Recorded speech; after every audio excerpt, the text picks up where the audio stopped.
बिस्मिल्लाहिर्रहमानिर्रहीम। Magnetic flux and flux density, topic 14.3, chapter number 14। हमने electric flux study किया chapter number 12 में।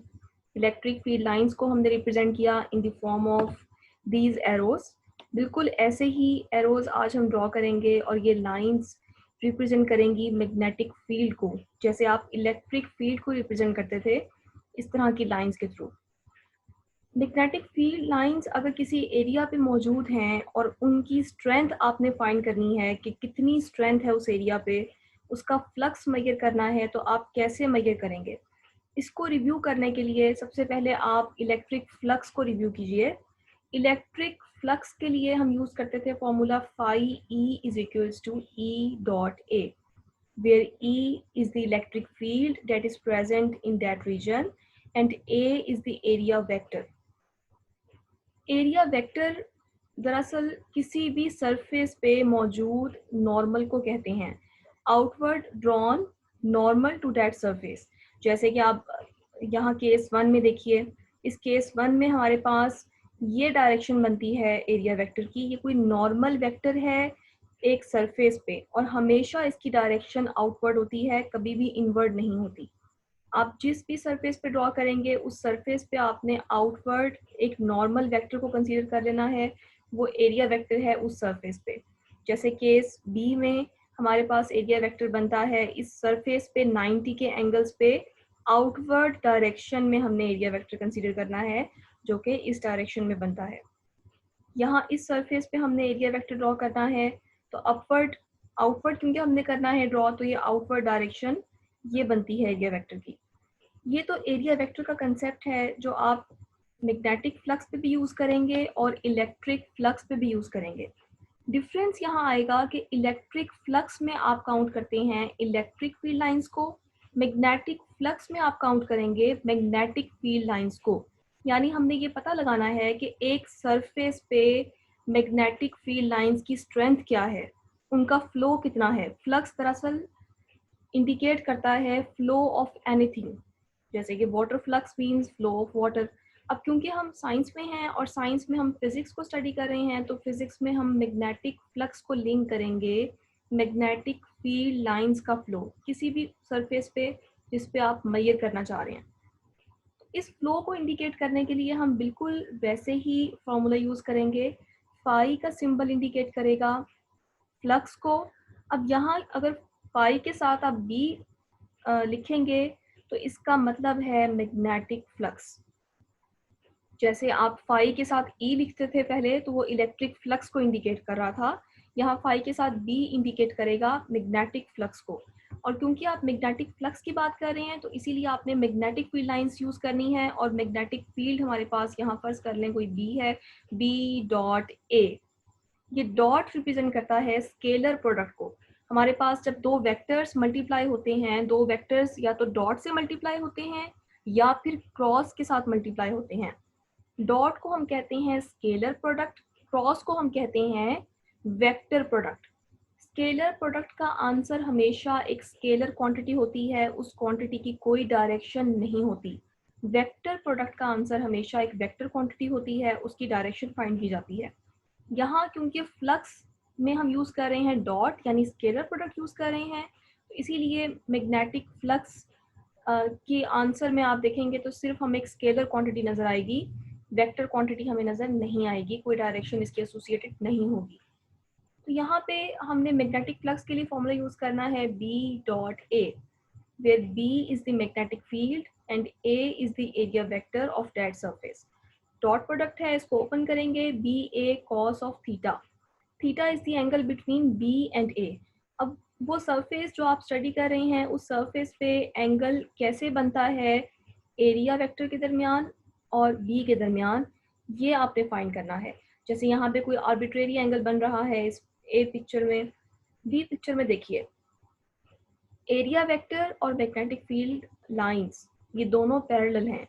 Parallel के केस में हमेशा हम एंगल लेते हैं 0 डिग्रीज का। 0 डिग्रीज का एंगल यहाँ पुट कीजिए, कॉस ऑफ 0 डिग्रीज बनेगा। कॉस ऑफ 0 डिग्रीज होता है 1 के बराबर, तो इसीलिए phi B is equals to B A आ जाएगा, मैक्सिमम फ्लक्स आएगा। याद रखिए कि जब कभी दोनों वेक्टर्स सेम डायरेक्शन में हो तो हमारे पास फ्लक्स हमेशा मैक्सिमम आता है, चाहे वो मैग्नेटिक फ्लक्स है या फिर इलेक्ट्रिक फ्लक्स है।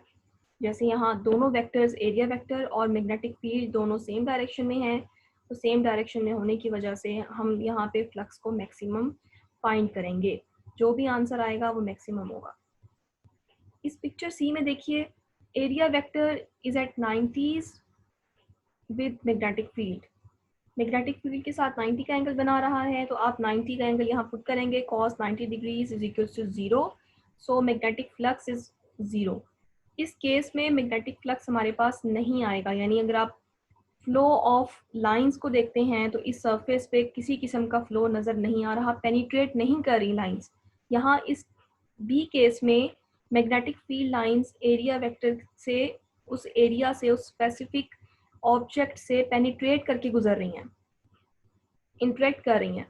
यहाँ पे किसी किस्म की पेनिट्रेशन इंटरेक्शन नहीं है, ये इंडिकेशन है इस पिक्चर सी में। तो यहाँ पे अगर हमें इस तरह के नॉन एंगल्स पता हों, जैसे अब यहाँ 0 डिग्रीज था, 90 था, इसी तरह अगर 180 हो, 180 का मतलब ये है कि इस बी पिक्चर में हमने इसका फ्रंट एरिया वेक्टर लिया था, इसका बैक भी तो ले सकते हैं।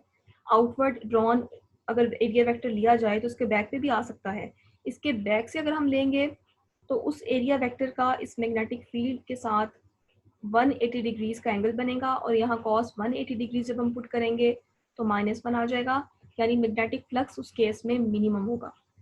ये 3 केसेस हैं। इसके अलावा 270 डिग्रीज का एंगल है, 360 डिग्रीज, ये एंगल्स नोन हैं, हमें पता है।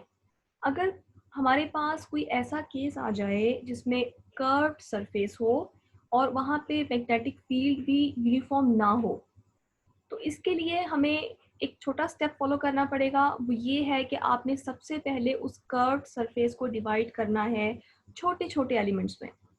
छोटे छोटे एलिमेंट्स में हम डिवाइड करके हर एलिमेंट का फ्लक्स फाइंड करेंगे।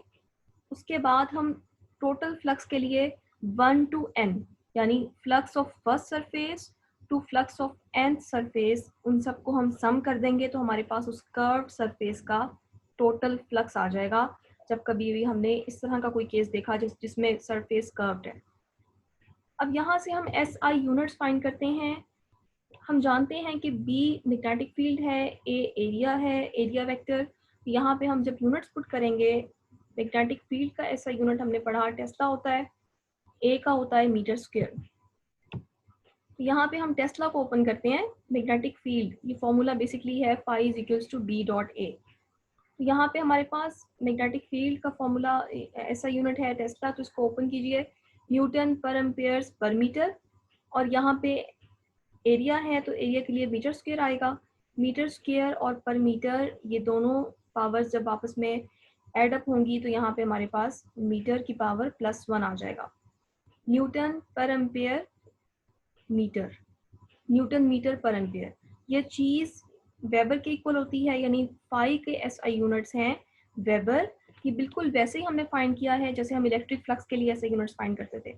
यहाँ पे आपने मैग्नेटिक फ्लक्स का SI यूनिट लिखना है वेबर के इक्वल। इसके अलावा हम जानते हैं कि B, क्योंकि B का SI यूनिट है टेस्ला, टेस्ला के अलावा हम यहाँ पे इसको फाइंड करते हैं कि अगर हम यहाँ वेबर पुट कर दें तो वेबर पर मीटर स्क्वायर, आप टेस्ला को ऐसे भी ओपन कर सकते हैं। टेस्ला को हमने एक यहाँ ओपन किया, Newton per ampere per metre, एक आप इस तरह भी ओपन कर सकते हैं वेबर पर मीटर स्क्वायर के साथ। और क्योंकि हम मैग्नेटिक फील्ड को इस तरह भी लिख सकते हैं कि flux divided by the unit area, तो इसीलिए इसको हम फ्लक्स डेंसिटी भी कह सकते हैं। इस मैग्नेटिक इंडक्शन को हम फ्लक्स डेंसिटी भी कह सकते हैं। फ्लक्स डेंसिटी मीन्स के magnetic flux per unit area.